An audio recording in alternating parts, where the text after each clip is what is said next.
வணக்கம். நம்ம மீரா சமையல் இன்னைக்கு கிருஷ்ணருக்கு ரொம்ப பிடிச்சமான வெண்ணெய் வீட்டிலேயே எப்படி தயார் பண்ணுறது பார்க்கலாம். அது கூடயே வெண்ணெயிலேருந்து நெய் எப்படி எடுக்கிறது, மோர் எப்படி எடுக்கிறதுன்னு பார்க்கலாம். முதல்ல பாலை நல்லா சுண்ட காய்ச்சிக்கணும். சுண்ட காய்ச்சிட்டோம்னா கனமான ஏடு படியும். அதை அப்படியே எடுத்து வச்சிட வேண்டியது தான். நம்ம ஒரு கிண்ணத்தில் போட்டு அப்படியே வைக்கணும். பாலை காய்ச்சி பொங்க விட்டுட்டு அப்படியே விட்டுட்டோம்னா அது லேசாக தான் ஏடு படியும். ஆனால் நம்ம கொஞ்சம் பாலை நல்லா கொதிக்க வச்சோம்னா பால் ஏடு கொஞ்சம் திக்காக இருக்கும். இந்த மாதிரி எடுத்துக்கோங்க. இதில் கொஞ்சோண்டு தயிர் ஊற்றிக்கோங்க. இது மறுநாளை தயிராகிடும். அதுக்கப்புறம் திருப்பியும் மறுநாளைக்கு கொஞ்சம் பால் ஏடு எடுத்து அதே மாதிரி இதிலே சேர்த்துக்கோங்க. திருப்பியும் தயிர் ஊற்ற வேணாம், ஏன்னா அது தயிரில் தான் நம்ம போடுறோம். அதனால் அதே மாதிரி தினந்தோறும் ஒரு 4 நாளைக்கு ஒரு வாரத்துக்கு எடுத்து வச்சுக்கோங்க.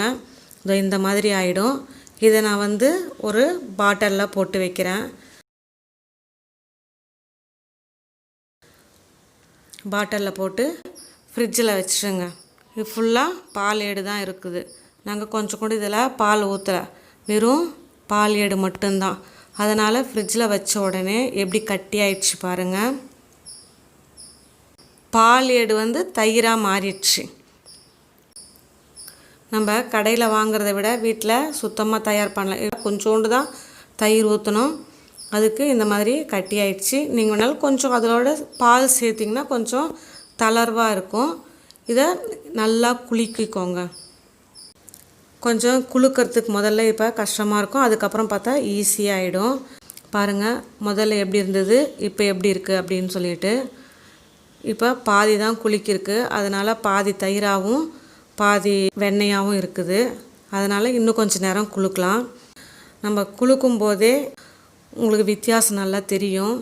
அதிலே வெண்ணெய் பிரிஞ்சு வந்துருச்சு அப்படின்னு நம்ம தெரிஞ்சுக்கலாம். உங்கள் வீட்டில் பீட்டர் இருந்துச்சுன்னா பீட்டரால் அடித்தோம்னா அழகாக வெண்ணெய் வந்துடும். இப்போ பீட்டர் இல்லாதவங்களுக்கு என்ன பண்ணுறது அப்படின்னு சொல்லிட்டு தான் நான் இதை மாதிரி செஞ்சு காமிக்கிறேன். பாருங்கள், வெண்ணெய் வந்துருச்சு. இப்போ அதில் கொஞ்சோண்டு நம்ம தண்ணி ஊற்றினோம்னா வெண்ணெய் மேலே திரண்டு வந்துடும். கொஞ்சோண்டு ஒரு வாய் தண்ணி ஊற்றினாலே போதும், வெண்ணெய் தனியாக வந்துடும். அப்போ அந்த வெண்ணெயை நம்ம ஒரு கிண்ணத்தில் எடுத்து போட்டுக்கலாம். இந்த வெண்ணெய் நம்ம சும்மா கூட சாப்பிட்லாம், டேஸ்ட்டாக இருக்கும். நம்ம ஏதாவது பலகாரம் செஞ்சோம் அப்படின்னா அதில் போட்டுக்கலாம். நம்ம வீட்டில் செய்கிற வெண்ணெயே ருசியானதாக இருக்கும் ரொம்ப. அந்த கிண்ணத்தில் கொஞ்சோண்டு தண்ணி வச்சுட்டு அந்த வெண்ணெயை போட்டோம்னா அந்த கிண்ணத்தில் வெண்ணெய் ஒட்டாது.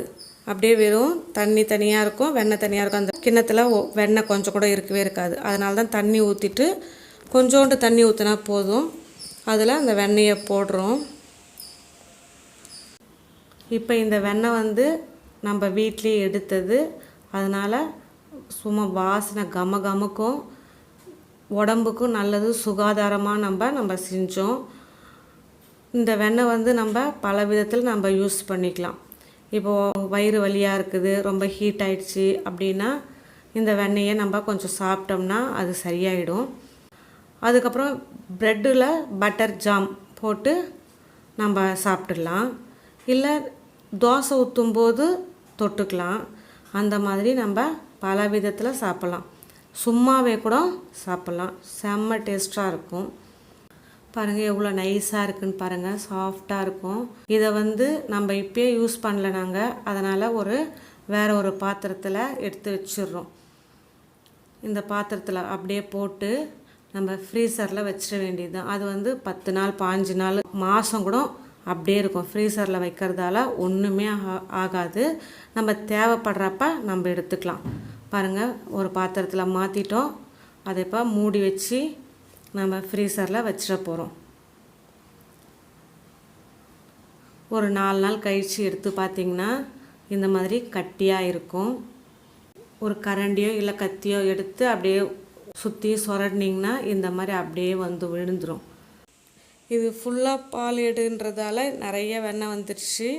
நீங்களும் இதே மாதிரி 10 நாள் கூட பால் ஏடு எடுத்து வச்சு இதே மாதிரி ஒரு டப்பாவில் போட்டு அப்படியே எடுத்து வச்சோம்னா நிறைய வரும். இப்போ நாங்கள் 4 நாள் தான் எடுத்து வச்சோம். எவ்வளோ வந்திருக்கு பாருங்கள். அதுக்கப்புறம் கத்தியில் கட் பண்ணிங்கன்னா கடையில் விற்கிற பட்டர் மாதிரியே நமக்கு கிடைக்குது பாருங்கள். பாருங்கள் ஓரெல்லாம் அப்படியே மழன்னு இருக்குது பாருங்கள். இது அப்படியே வழுக்குது, வேறு ஒன்றும் இல்லை. இப்போ நம்ம அந்த வெண்ணெய் எடுத்த மோர் இருக்குது இல்லையா, இதுதான் கடைஞ்ச மோர். இதில் நம்ம பெருங்காயத்தூள், உப்பு, கொத்தமல்லி, தண்ணி ஊற்றி அப்படியே சாப்பிட வேண்டியது தான். இல்லை மிக்சியில் போட்டு அடித்து கூட சாப்பிட்லாம், சூப்பராக இருக்கும். இது உடம்புக்கு ரொம்ப நல்லது. மோர்னால் இப்படி தான் கடைஞ்ச மோர் தான் நம்ம சாப்பிட்ணும். இதில் கொத்தமல்லி போட்ட வாசனையாக இருக்கும் பாருங்கள். பார்க்கும்போதே குடிக்கணும் போல் இருக்குது. அதுக்கடுத்தது பேன் வச்சு அந்த வெண்ணெயை போட்டுருங்க. அது அப்படியே உருகட்டும். கிருஷ்ண ஜெயந்திக்கு அவசியம் வெண்ணெய் தேவை. வெண்ணெய் திருடி கிருஷ்ணரே சொல்லுவாங்க. அதனால் கிருஷ்ண ஜெயந்தி படைக்கும்போது மறக்காமல் வெண்ணெய் வைங்க. அந்த வெண்ணெய் நம்ம வீட்டில் செய்கிறதா இருந்தால் நல்லாயிருக்கும். நம்ம ஒரு தடவை செஞ்சிட்டோம்னாலே அப்புறம் கடையில் வாங்கவே நமக்கு தோணாது. ஃபஸ்ட்டு இந்த மாதிரி நுரையாக தான் இருக்குமே. அதுக்கடுத்தது பார்த்திங்கன்னா இன்னும் கொஞ்சம் நல்லா காய்ச்சின உடனே அந்த நுரையெல்லாம் அடங்கிடும். மீடியம் ஃப்ளேம்லேயே வச்சுக்கோங்க, ஹையில் வைக்க வேணாம்.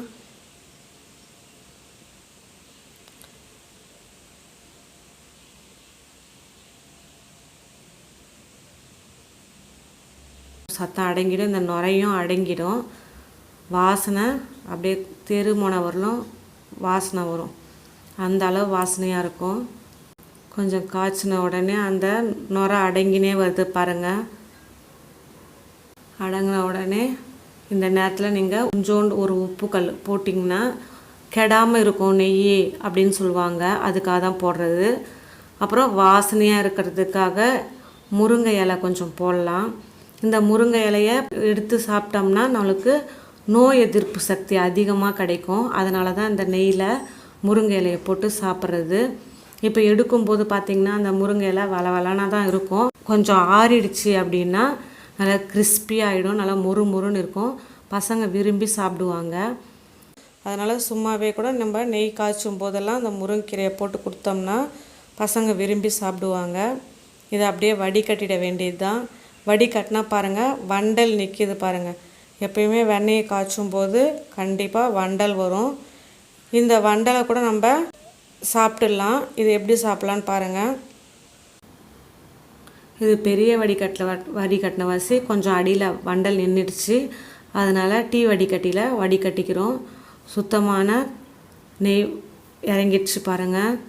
இது செம்ம வாசனையாக இருக்கும்.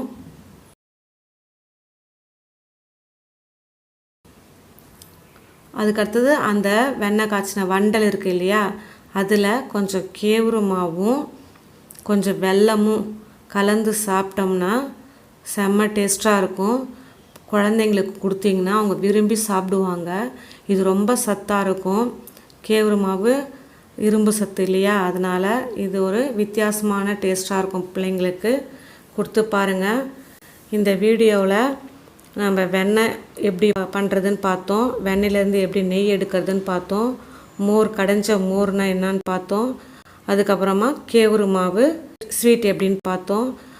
இந்த வீடியோ உங்களுக்கு பிடிச்சிருந்ததுன்னா லைக் பண்ணுங்கள், ஷேர் பண்ணுங்கள். மறக்காமல் மீரா சமையலுக்கு சப்ஸ்கிரைப் பண்ணுங்கள்.